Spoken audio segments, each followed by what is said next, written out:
यकीनन केस जो जेको स्टेटस आहे केस मुकम्मल थी चुको आहे गवाहियूं मुकम्मल थी चुकियूं आहिनि अॼु तव्हां ॾिठो त तक़रीबन 6 कलाकनि ताईं हिन में आर्ग्यूमेंट्स हलिया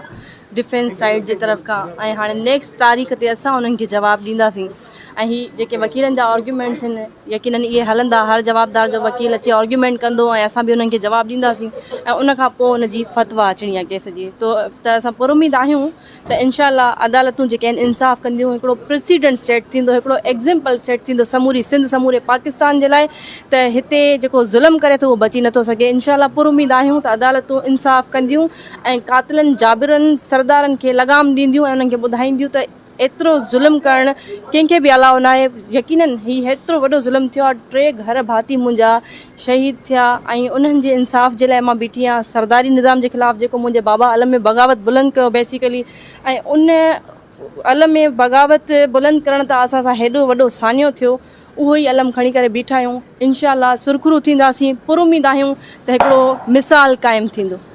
नेक्स्ट उहा असांखे 7 तारीख़ मिली आहे इंशाअल्लाह ईंदासीं परसूं कंदासीं